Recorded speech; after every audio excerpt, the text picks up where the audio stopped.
Hello everyone and welcome back to the channel, man. It is Young Fendi's Draco's numero uno. Keon listens to Soulja Boy to this day. Back with another video, and today, man, I'm here to list 15 artists you should know before the year 2020. Now, before I start listing down the artists, this list is in no particular order. Secondly, I'll be listing my favorite song and the album from them, if they have the album slash project, whatever they call their EPs, LPs these days, man. I can't keep up with these youngins. Third, this list doesn't solely consist of hip hop artists, you know what I mean? So there's a mixture of electronic, pop, R&B, just artists that I'm feeling right now that needs more love and recognition. And lastly, these are just based off my opinions and my opinions only. So if you have any recommendations on an artist I should know that doesn't get love, that doesn't get recognition from the mainstream, from the Billboard charts, make sure you write in the comment section below, because I will reply to each and everybody's comment. But yeah, man, without further ado, let's get into my list. Now, first we got Abra, and she's been a little bit quiet for the past like almost 3 years now, with no new album, no EPs, whatever coming out for her, but just a couple of singles and features from artists like Charlie XCX and Tora Imoy, right? She is under father's imprint called Awful Records, and I'm not talking about your father at home that gave birth from you, and I'm not talking about Father MC from the 90s. I'm talking about father who came up with Look at My Wrist. And Awful Records also had known artists such as Isla McConan and Playboy Cardi, and I believe her as well as Tommy Genesis is the next to blow up from that camp. She was also in a movie last year. So if she comes out with an album this year, man, and it's better than her EP that she released in 2016, expect her to fame to only go up. Now, reigning from my hometown, this man was on a tear in 2018 by coming out with one of the best albums I heard that year. But at the same time, I still don't think he has the recognition just yet. Hopefully, Double XL gives him a look for the freshman list, but if not, hopefully he builds from last year and put out new music. I'm not wishing for any albums, you know what I mean? I tend to like my albums to come out within, you know what I mean, a 2 year stand. So if an album came out 2016, I would like the album to come out 2018. Hopefully, man, he just builds off the success of last year and have Peggy cook up some fire ass beats, so then soon enough JPEG Mafia can finally get the fame he deserves. Alright, so next up we got Convoke, and if you're looking for that emo trap, here's your man. Just discovered his music last year, but definitely feeling that hole Lil Peep left. And if he released more bangers and a successful EP or mixtape, whatever, he will have a successful 2019 and he'll garner more fans. So coming up with that fourth spot, man, we got Six Dogs, and this is another emo trap rapper that I actually been messing with ever since Lil Peep passed. And to tell you the truth, man, like, it's hard to find an artist like Lil Peep, or you know me, resembles the cadence of Lil Peep, who are actually good. And Six Dogs, ever since I found his music, has been doing solid for me. And I'm actually glad that I actually found two artists in the same field as Lil Peep who are not trash at all.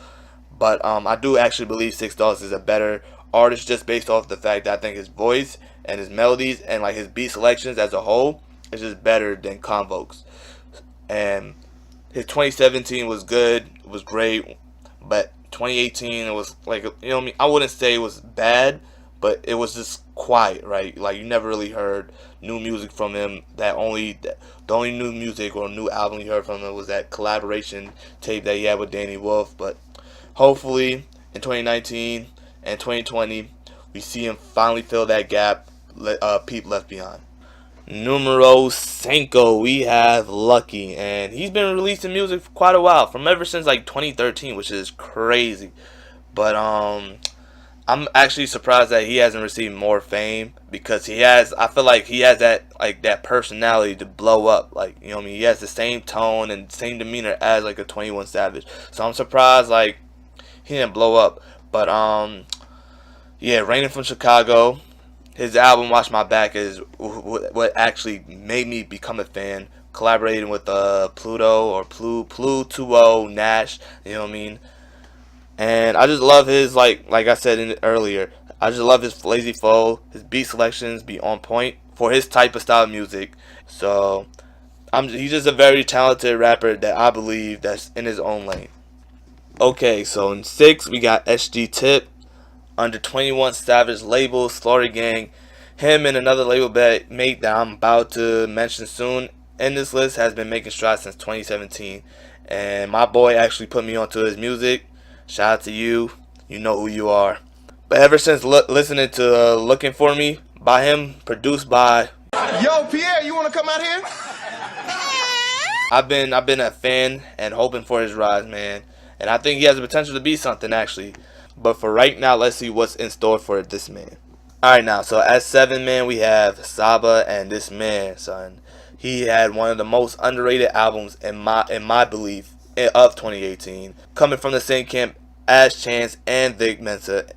In my opinion, he actually leapfrogged Vic Mensa last year and basically everyone else in that Save Money clique. He's a super dope lyricist and I believe a better rapper than Chance, but you know what I mean, Chance is a better artist overall. So hopefully, man, we see Saba trend upward in 2019 and hopefully Double XL gives him a look as well too for that freshman list. Alright now, man, at ESPN Diocho, we got Made in Tokyo's brother, 24 Hours, a trap singer under the same label as his bro. This man has a whole lot of potential, man, whole lot of potential. Has that perfect sound to cross over to the mainstream. Has that pop trap type of sound that Billboard charts are looking for, that the modern audience, your Z100s is looking for, right? That type of, that Post Malone, that Juice WRLD voice, and I feel like 24 Hours got that, man. But at the same time, his records don't get enough attention. He has 2 songs and 2 features that sound like Billboard hits, but one of those songs actually made it on the Billboard charts, and it only lasted for like 1 week. It was like low tier, like 90s, right? And I believe if an Interscope or Atlanta get behind him and actually push him the right way, he can finally garner the attention that he deserves. Alright, so now, man, at the Brooklyn Nine-Nine, man, we have Brent Faiyaz, and he might have got recognition from featuring on songs with GoldLink, with, you know what I mean, which is Crew, and then Juice WRLD recently. But at the same time, man, I feel like no one knows who he actually is. His Sonder album was fire, and his EP, which dropped in 2018, late 2018, had 2 songs on it those 2 songs were easily my favorite songs of 2018. One of my favorite songs. It wasn't my top like 10, top 5, but it was easily one of my favorite songs of 2018. And if he comes out with another Sonder album or even a solo album and it's fire, Brent Faiyaz will be on the top of the R&B charts, especially now that people are canceling Daniel Caesar. Alright, so number 10, we got Young Nudy, another rapper under that Slaughter Gang 21 Savage label. And Nudy been releasing bangers since 2017, but I just started getting into his music heavy. You know what I mean? Shout out to my boy again. You know who you are. But yeah, Young Nudy delivery on the track alone is just so like fire, man. Like I just love it. And should he get a hit that at least the streets can get behind, like a Dreams and Nightmare or something like that, we will see Nudy's notoriety rise in 2019, man. Alright, so now, man, at 11, we got Trinidad. Jane, gold all in my chain. Gold all in my ring. Nah, man. I'm just kidding, man. It's Trinidad Cardona. Now, here's an artist who rose to fame a little bit with the song Jennifer, but since then, no one really hasn't been paying attention to his songs. And even though, in my opinion, he hasn't come out with a song equal or like better than the song Jennifer that he released in 2017, he has a couple songs that are like great building blocks for his success. Also, he just came out with an EP last month, so if he released a couple singles this year and even an album, I believe he can be next up in the R&B scene as well.